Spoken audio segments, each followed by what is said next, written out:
pregando hoje sobre um tema, falando ainda sobre princípios que estão contidos na palavra de Deus. E o tema de hoje é: ame, perdoe e seja feliz. Amar, perdoar, ser feliz. As pessoas buscam felicidade a qualquer custo. As pessoas querem ser felizes. Quem não quer? Todo mundo quer ser feliz. Isso não tem nada de ruim, é até bom.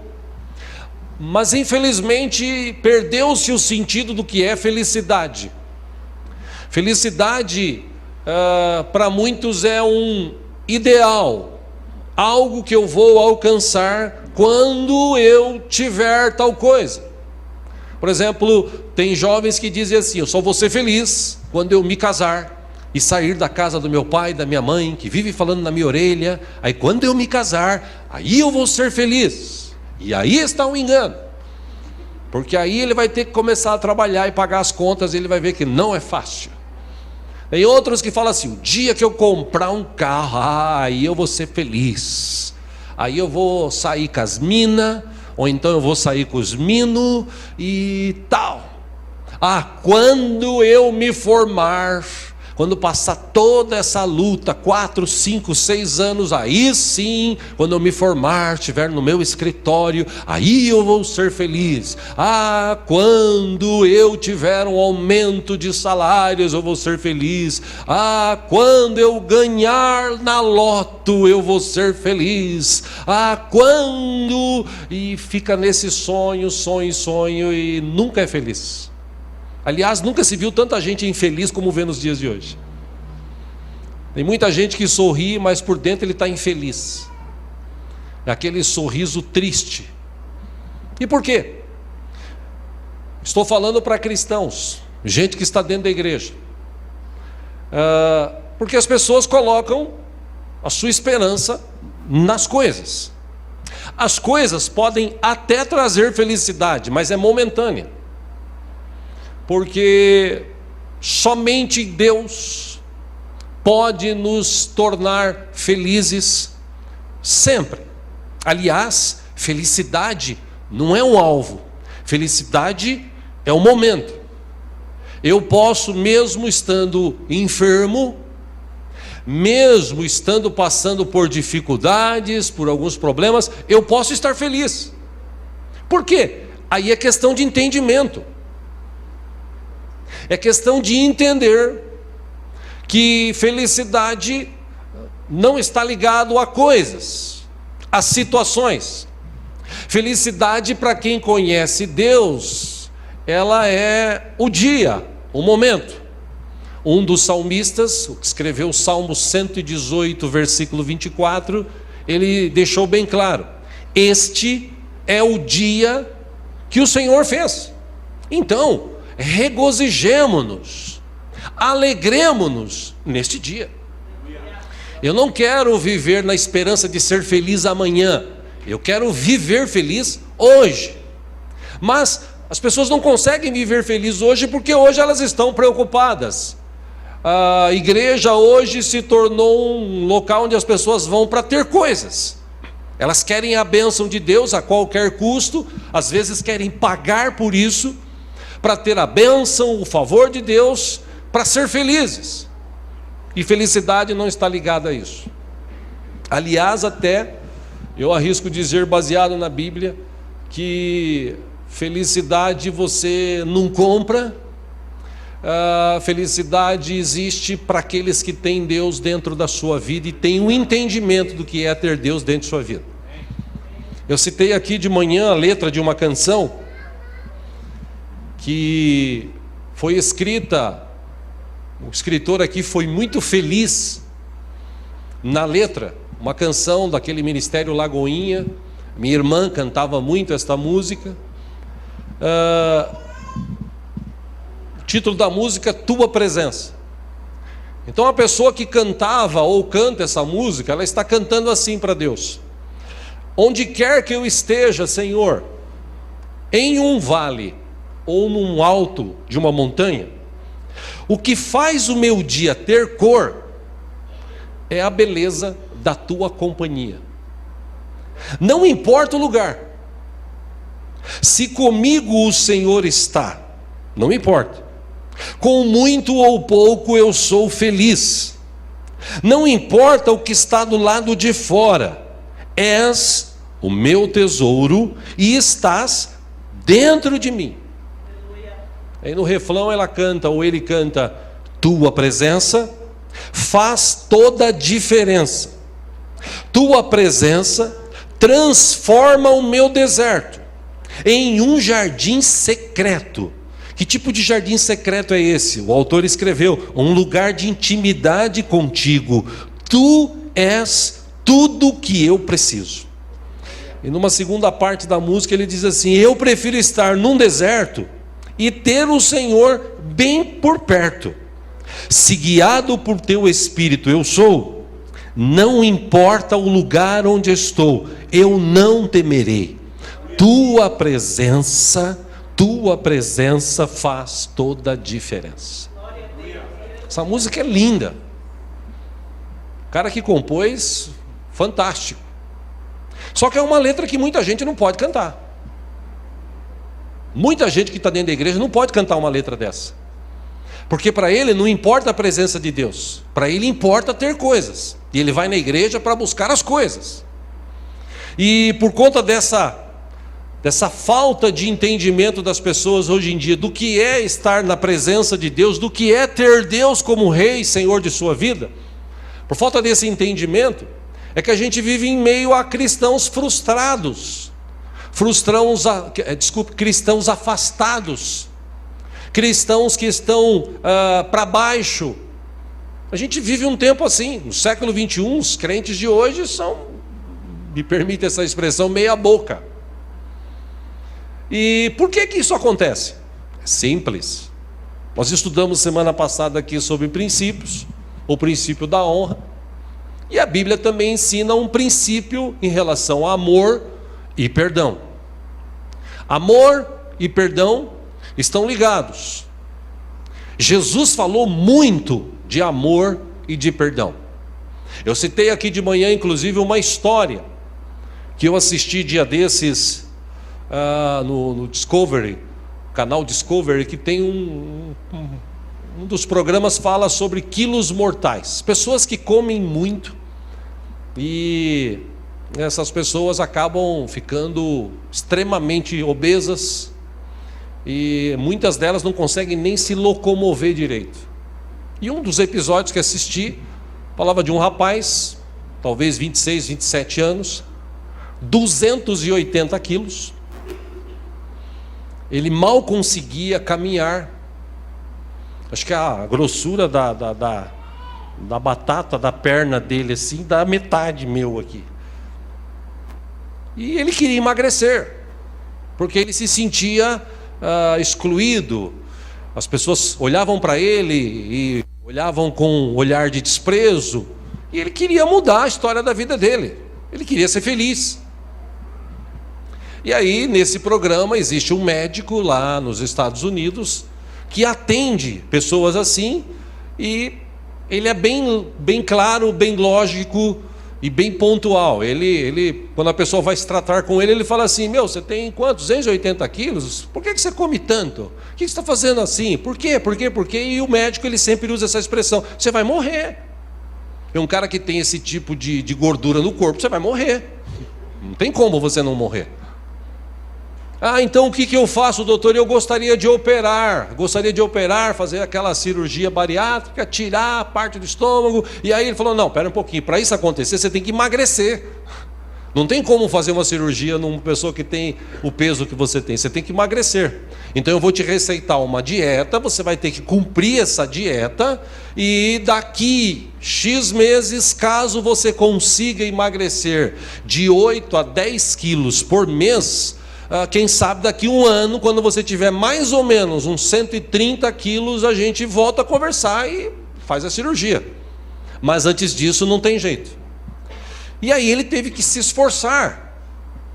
O programa mostra os meses que ele passou e, pelo que se mostrou, ele conseguiu em 11 meses, acho que 11 meses ou um ano, emagrecer 140 quilos. Ou seja, ele emagreceu 140 quilos, mas ele ainda estava com 140 quilos, porque ele tinha 280. E aí ele foi se consultar com o médico falou, bom, aí você ainda precisa emagrecer mais 10 quilos.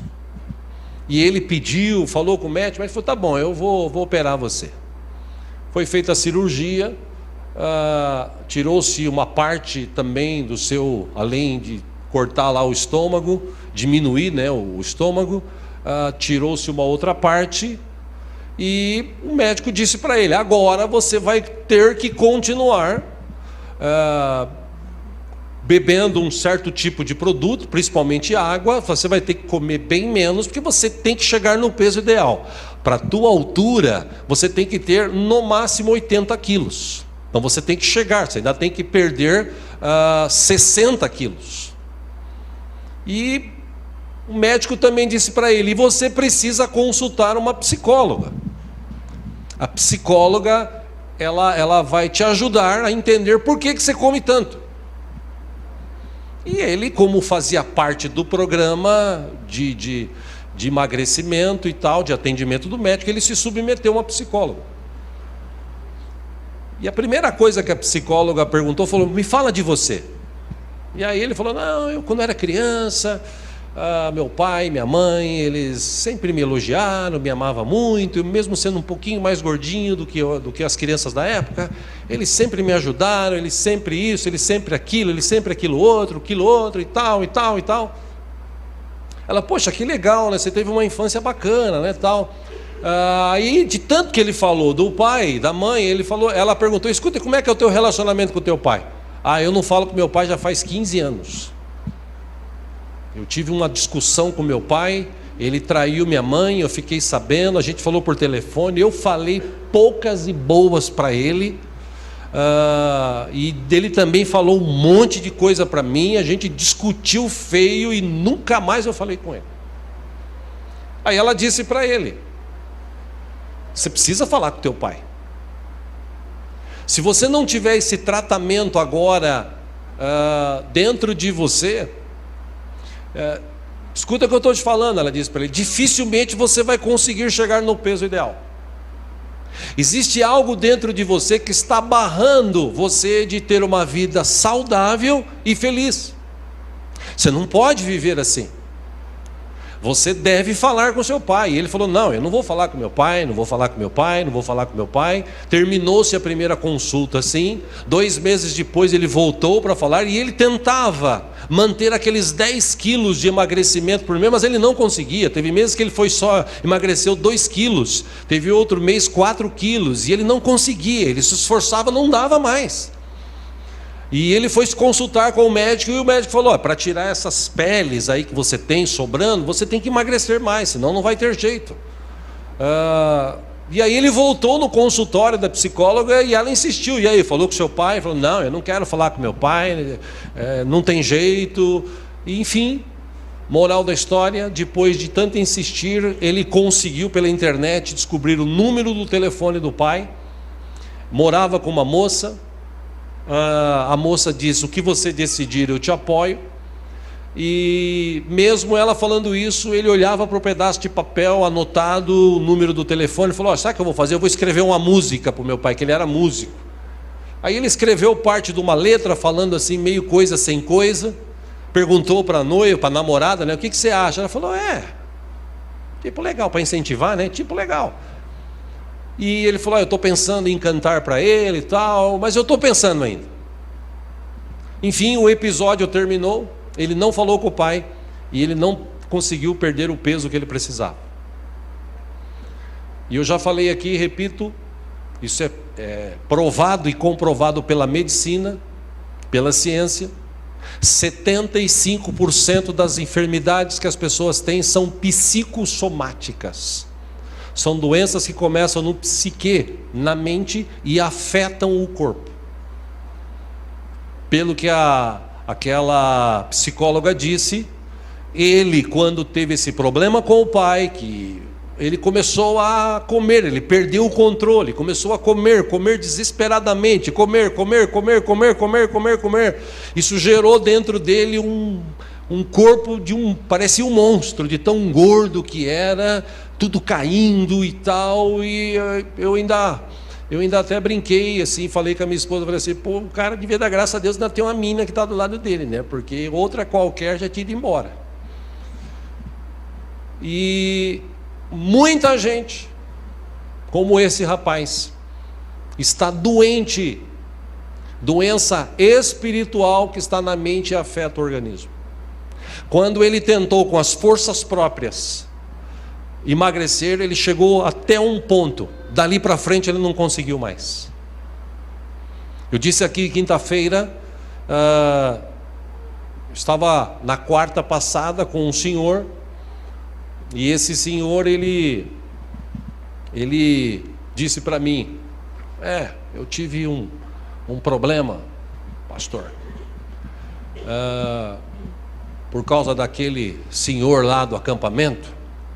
Eu tive um prejuízo de mais de 60 mil reais, eu tive um prejuízo familiar, meu casamento acabou, eu estou passando poucas e boas, muita dificuldade. E a gente caminhando, de repente ele para e fala, eu preciso sentar. Aí ele sentou, tinha um outro senhor, que era lá do acampamento, ele disse, vai com ele, pastor, conhecer, daqui a pouco eu vou. O que aconteceu? Não, eu preciso descansar uns 10 minutos. Preciso descansar porque eu tenho bico de papagaio, 2 discos de não sei o que lá, foi falando 4 doenças assim, foi citando, eu tenho. Inclusive na brincadeira, você comprou, é tua, tomou posse, né? Porque tem muita gente que declara também, eu tenho, o que você tem? Eu tenho isso. E cristão que é cristão, por pior que seja a enfermidade, ele não declara que tem. Ele declara a palavra. E a palavra diz que ele levou sobre si as nossas dores. E algumas versões enfermidades. Amém? Eu posso até estar doente e enfermo, mas eu declaro a palavra de Deus. E quando eu falei de Jesus para ele, falei, Jesus pode mudar a tua vida, Jesus pode tirar essa mágoa do teu coração, Jesus pode transformar você, Jesus pode até te curar. Ele olhou para mim e falou assim, pastor, legal, que hora que o senhor vai embora? Que eu preciso ir também e tal. Eu falei, não, já estou indo. Ou seja, nós vivemos num tempo em que muitas pessoas estão dentro da igreja, mas elas estão enfermas. Aqui na igreja nós já tivemos alguns casos assim ao longo desses anos. Talvez ainda hoje existam pessoas aqui na igreja que estejam com doenças psicossomáticas. Aquela doença que você vai no médico, o médico manda você fazer exame disso, exame daquilo, exame, você faz e nunca descobre. Por que nunca descobre? Porque provavelmente seja uma doença que foi gerada pela tua mente que está infeliz, e dentro de você possa existir provavelmente um tipo de mágoa, um tipo de rancor, um tipo de ira, que está dentro de você, que está sendo alimentado pela tua mente, e isso está trazendo enfermidades para o teu corpo. No caso desse rapaz que eu citei, trouxe um distúrbio, ele comia muito. Tem casos que as pessoas se matam. Existem casos que as pessoas vivem uma depressão profunda e não sabe por quê, não sabe como, de repente. Jesus, como eu disse, falou muito sobre amor e perdão. Jesus falou muito sobre isso. Aliás, a Bíblia fala muito sobre isso. Por que Jesus gastou boa parte do seu ministério falando sobre perdão e sobre amor? Por quê? Porque ele conhece o ser humano e sabe que o ser humano, ele quer ser feliz, mas ele não consegue ser feliz. E por que ele não consegue ser feliz? Tem muita gente, como eu disse, que não é feliz porque ele não tem as coisas. Ele vê o outro e ele fala assim, pô, aquele cara tem e eu não tenho. Ele vê outra pessoa e fala, aquela pessoa lá, você vê como ela é feliz e eu não sou. E por quê? Eu sou cristão, eu vou na igreja, eu oro, eu falo com Deus. Provavelmente porque não lê Bíblia e não conhece os princípios da palavra de Deus. Todo cristão que se preza, ele precisa aprender a praticar a palavra de Deus. Irmão, irmã, tem uma palavra no boletim deste mês, e no final está escrito: leia a Bíblia. Nós precisamos ler a Bíblia. Pastor, mas eu leio a Bíblia. Nós precisamos ler mais a Bíblia. Amém? Aliás, didaticamente, fala para a pessoa que está do seu lado: nós precisamos ler mais a Bíblia.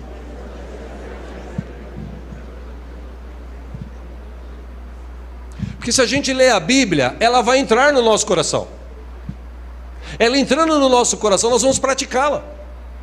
É simples. Por exemplo, vou te citar alguns textos. Quando Paulo escreveu à igreja de Corinto, ele disse assim: o amor de Cristo, ele chega a me constranger. Como pode alguém amar a mim? Escreveu Paulo. Como eu posso ser amado assim?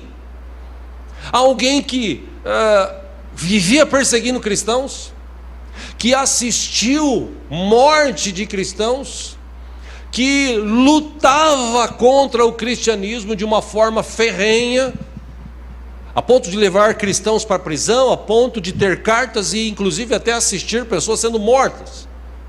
Ele, quando se converteu, ele olha para Cristo e fala assim: como é que pode alguém me amar assim? Esse amor, ele me constrange, porque eu não mereço esse amor. Aliás, eu também não. E acredito que todos nós não merecemos esse amor, porque a gente erra, a gente peca, nós somos humanos.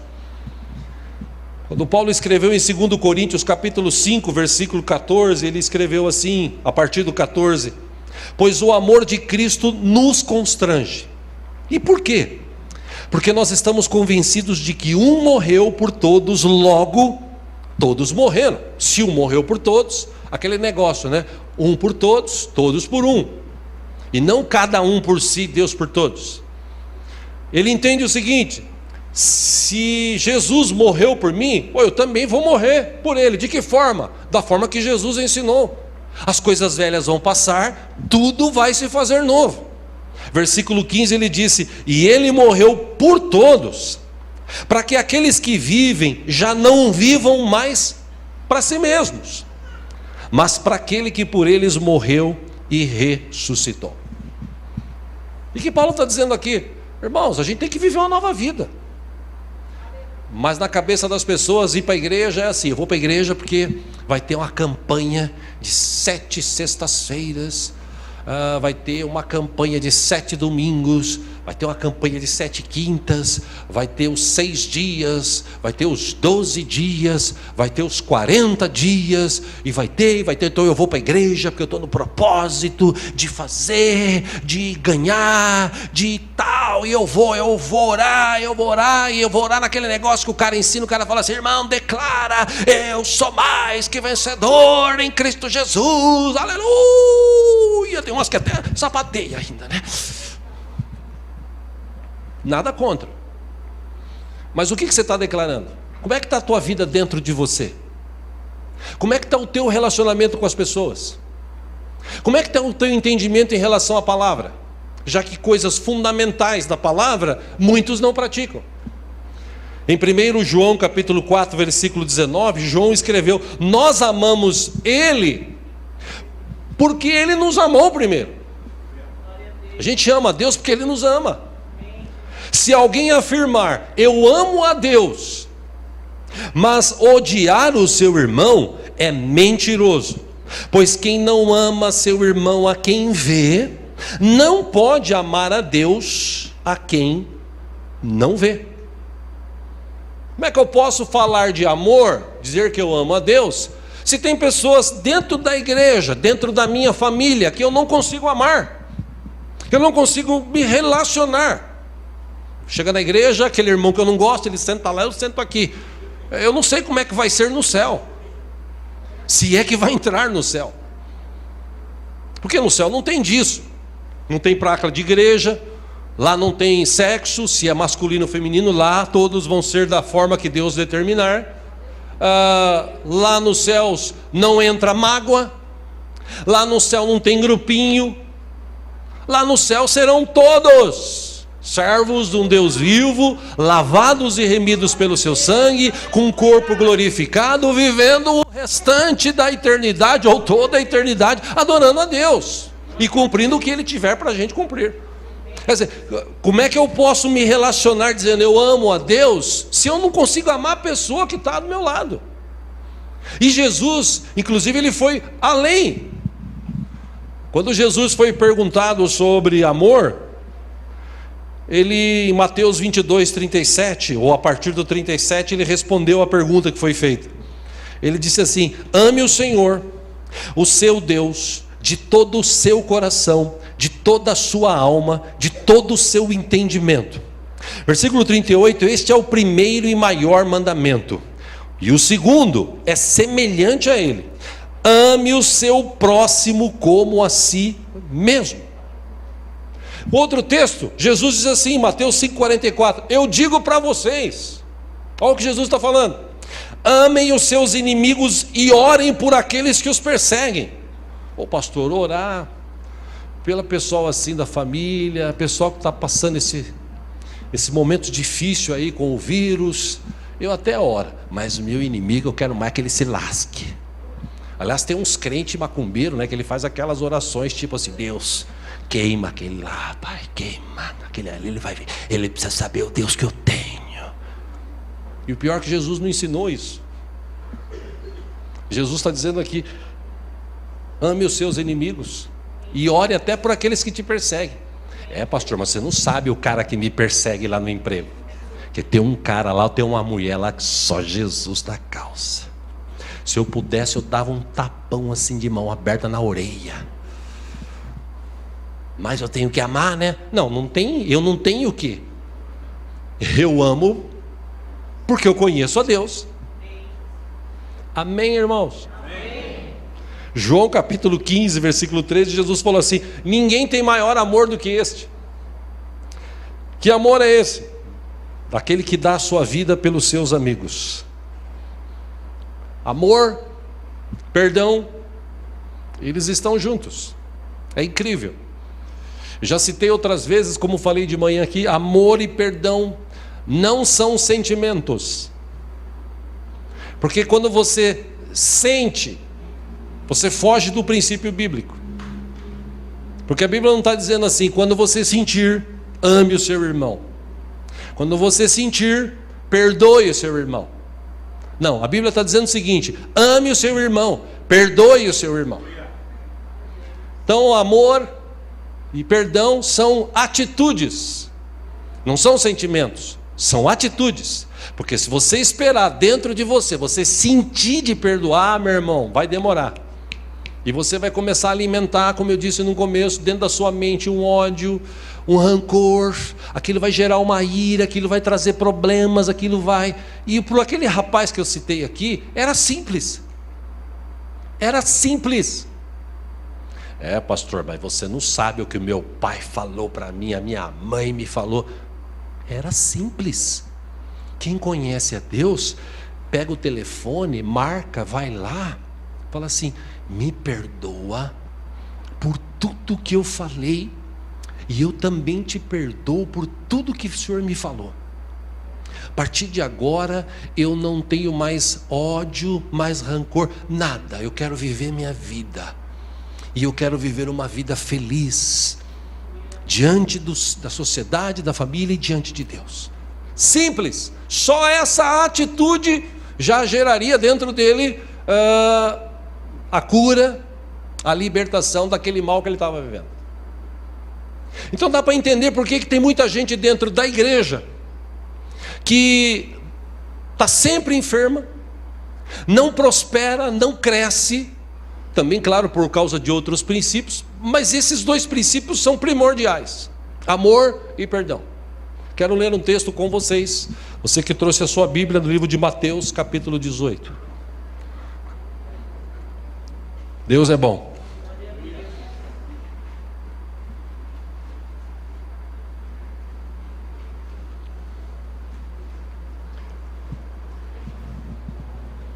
Interessante esse texto.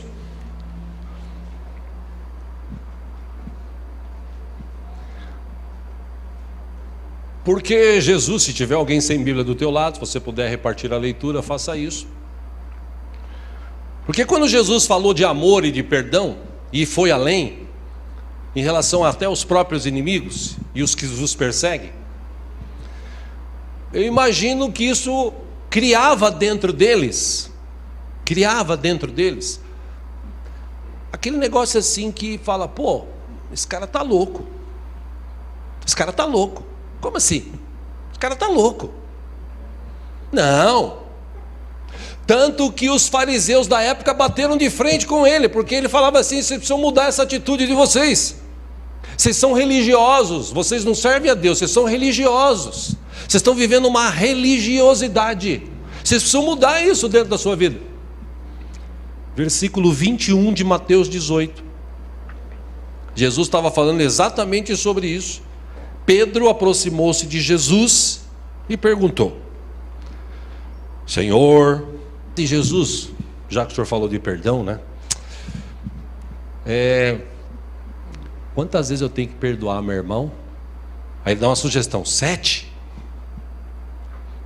Aí Jesus fala assim: não, Pedro, 7 não, 70 vezes 7.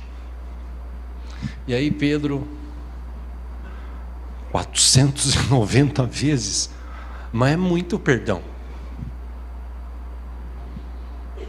E eu quero corrigir aqui o que muitos pregadores às vezes falam. Quem sou eu para corrigir? Mas é baseado no texto.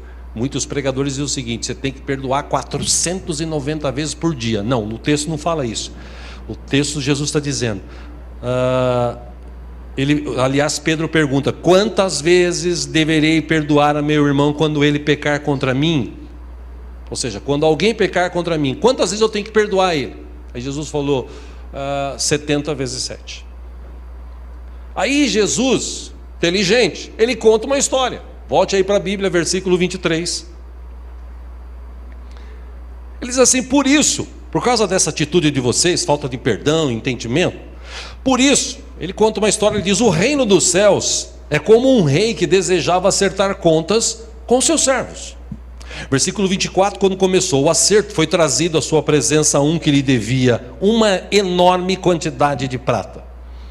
Versículo 25, como não tinha condições de pagar, o Senhor ordenou que ele, sua mulher, seus filhos e tudo o que ele possuía fossem vendidos para pagar a dívida. Versículo 26, o servo prostrou-se diante dele e lhe implorou: tem paciência comigo e eu te pagarei tudo. Versículo 27, o senhor daquele servo teve compaixão dele, cancelou a dívida e o deixou ir. Versículo 28, mas quando aquele servo saiu, encontrou um de seus conservos, que lhe devia 100 denários. Agarrou e começou a sufocá-lo, dizendo: pague-me o que me deve. Versículo 29, então o seu conservo caiu de joelhos e implorou-lhe: tenha paciência comigo e eu lhe pagarei.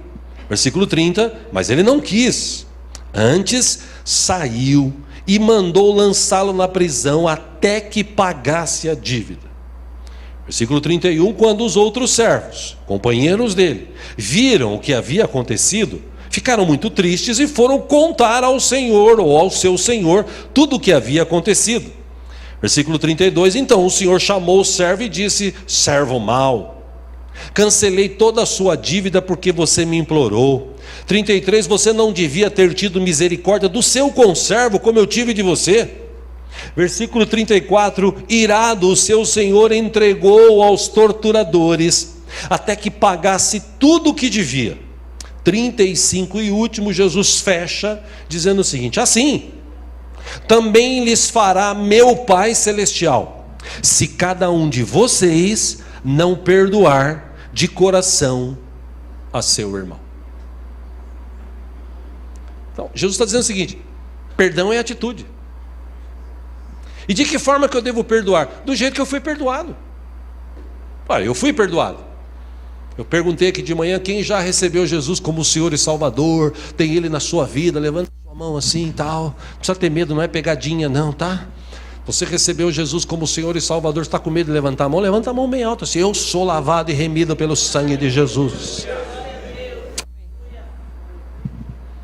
Se você fez isso, você teve os seus pecados, como eu, perdoados.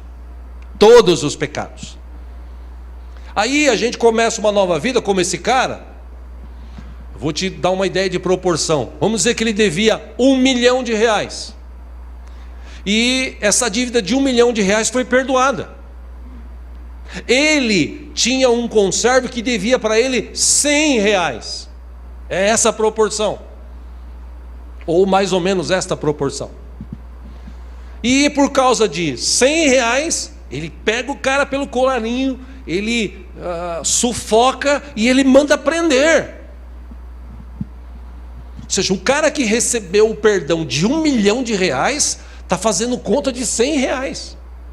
Ou seja, o que ele deveria ter feito? Jesus disse aqui, ele deveria perdoar, e ainda perdoar assim de uma forma mais profunda, tipo, nem ligar, porque ele foi perdoado de algo muito maior. Jesus encerra dizendo o seguinte para Pedro e para todos que estavam com ele: bom, vocês entendem, né? Meu Pai Celestial vai fazer assim, se cada um de vocês não perdoar o seu irmão. Aí na Bíblia tem vários textos, como eu disse.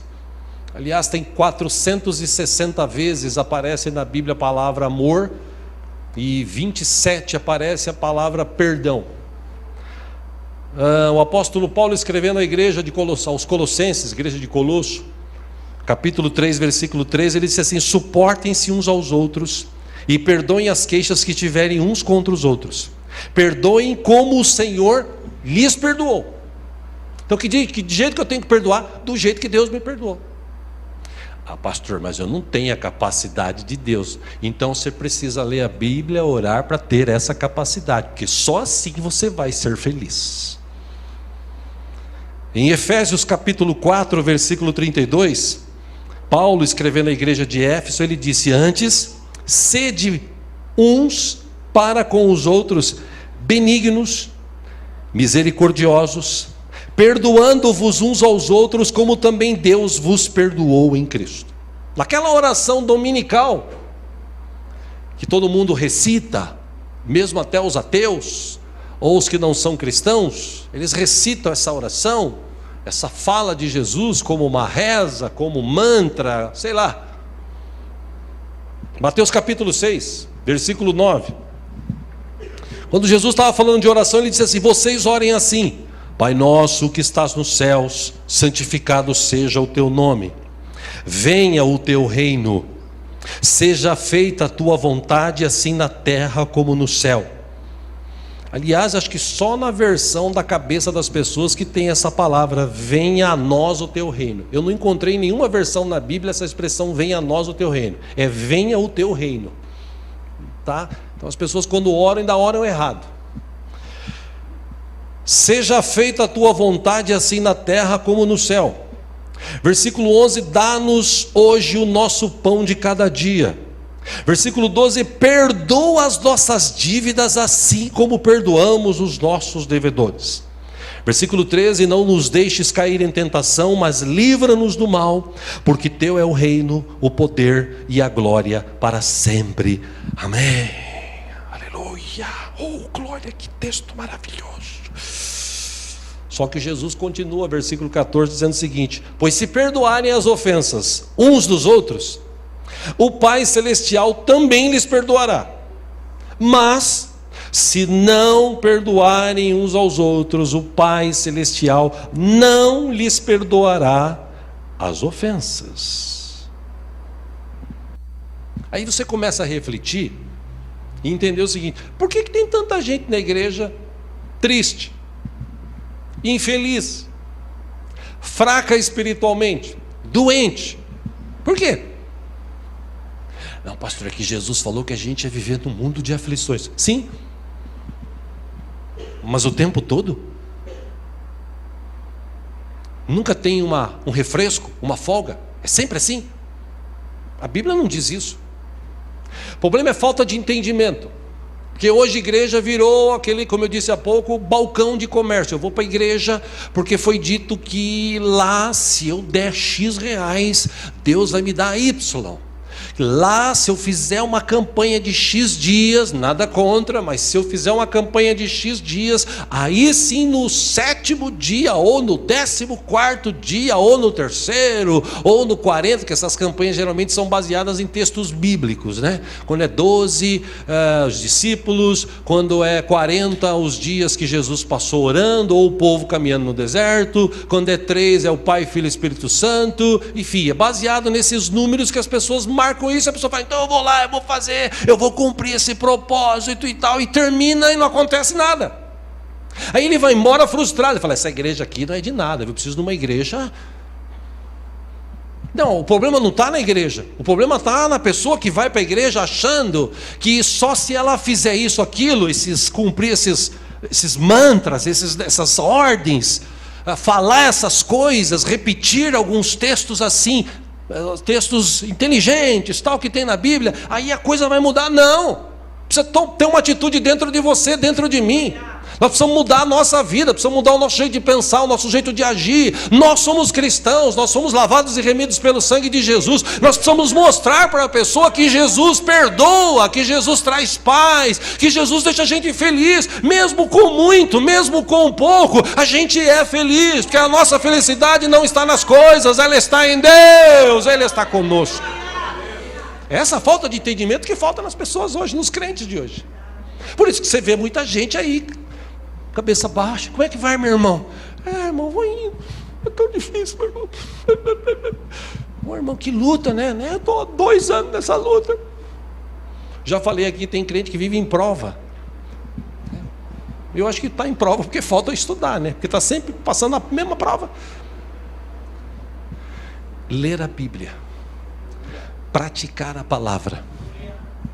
Meu irmão, minha irmã, guarda no teu coração hoje aquela data 2/02/02 de 2020.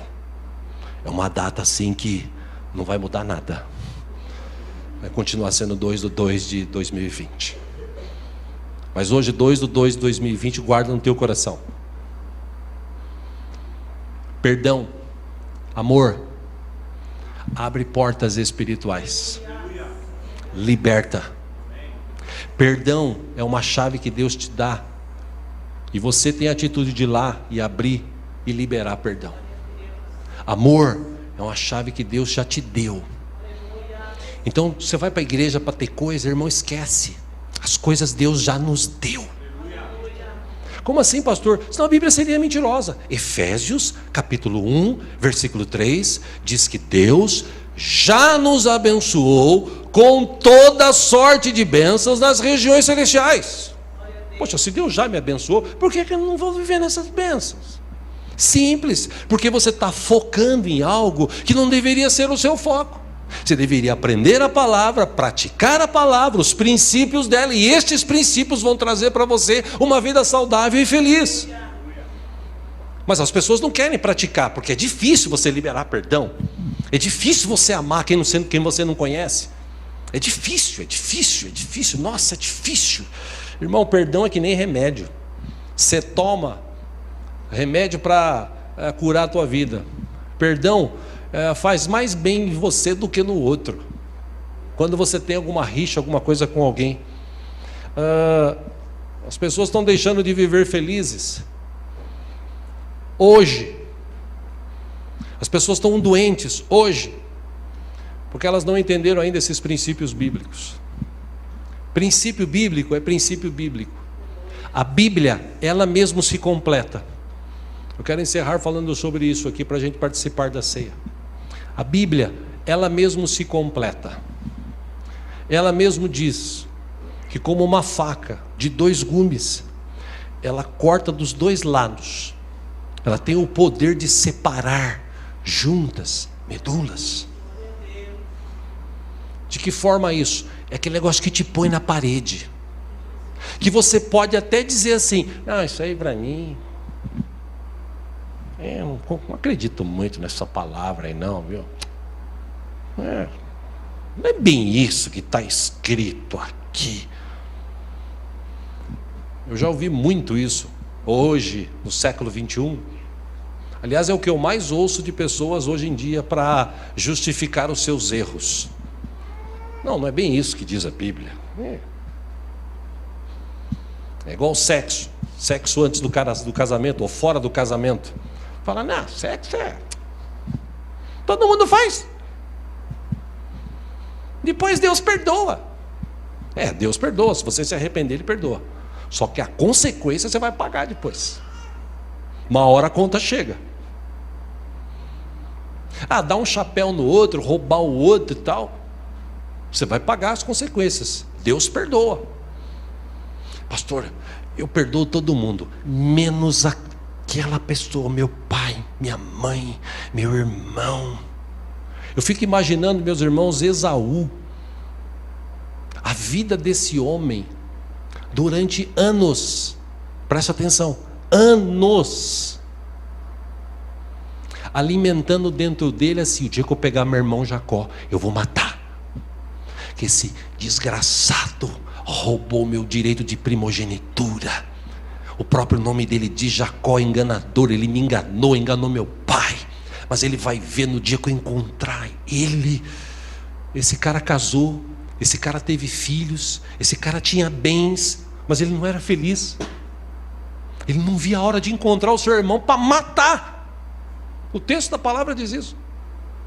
Aí Jacó, depois que ele passou por tudo também, de todas as picaretagens que ele fez, ele teve um encontro com Deus, e Deus falou para ele, bom, agora eu acho que você entendeu que ia se relacionar comigo, então teu nome não vai ser mais Jacó, teu nome vai ser Israel, eu vou mudar o teu nome inclusive, porque está mudando a tua mente. E a primeira coisa que ele fez, quando ele saiu daquele encontro com Deus, caminhando naquele momento, com a sua família, com os seus empregados, ele foi para perto do irmão dele, e ele falou, olha, capaz que a gente até morra, que o meu irmão tem um ódio de mim, mas eu preciso falar com ele, eu preciso me relacionar com o meu irmão, é meu parente, eu tenho que falar com ele. E o texto diz que quando Esaú viu Jacó, e Jacó viu Esaú, Deus entrou, Deus moveu, e houve perdão entre os dois, e a vida deles foi muito mais abençoada após essa atitude. Amém, queridos? Amém. Dá para entender porque que muita gente não vai para frente? Está na igreja, vai no culto, mas ele continua ali. Esse não é o desejo de Deus para a gente. Lembre-se, Deus já me abençoou, Deus já te abençoou. Deus quer que você viva bem, Deus quer te dar uma vida saudável. Mas precisa haver princípios dentro de nós que estão contidos na palavra. Algumas coisas têm que mudar dentro de nós. E essas coisas Jesus ensinou. A gente precisa amar do jeito que Deus me amou. Eu tenho essa capacidade, eu, Diego, não tenho. Eu não tenho, confesso que não tenho. Eu às vezes assisto algumas reportagens na televisão que eu fico revoltado. Uma vez eu assisti uma reportagem, eu até evito de assistir, né? Que Deus já me curou, tal, eu estou assim... Bem easy. Bem easy. Não discuto mais, não brigo mais. Vez ou outra no trânsito, um outro fala alguma coisa, eu já me lembro na hora. Deus abençoe. Mas eu me lembro que uma vez assisti uma reportagem que eu fiquei com uma raiva assim, que eu pensei na hora, assim, eu falei, se eu estivesse perto eu dava nesse cara até o bicho cair no chão. Mas eu não fui chamado para isso. E eu confesso que eu ainda não tenho essa capacidade que Deus tem de me amar. Aliás, eu amo todos vocês, amo os meus familiares, amo os meus amigos, amo até os corintianos que são os amigos meus, né? Fazer o quê?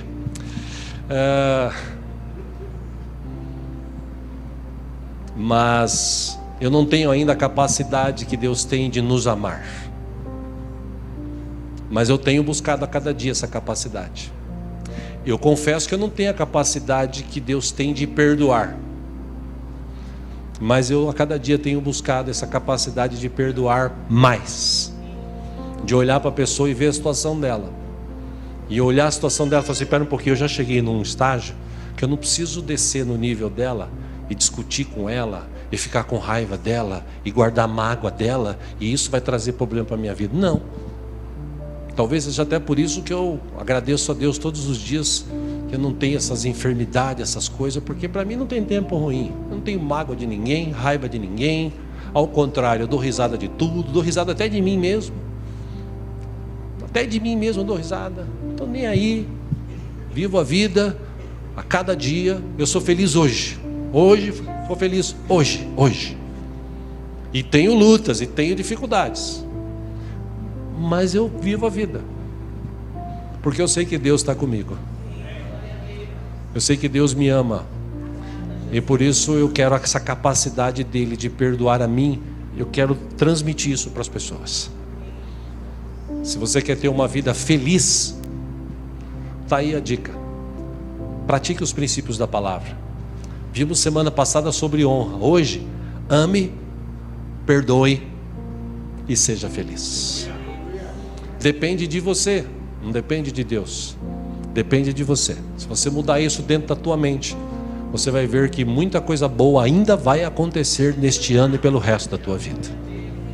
Ah, pastor, mas comigo está tudo bem, eu também sou que nem o senhor aí e tal, eu não tenho tempo ruim. Legal. Continue assim, aliás, melhore, seja amanhã melhor do que você foi hoje. Amém? Amém? Vamos orar por isso? Feche os teus olhos, mesmo assentados.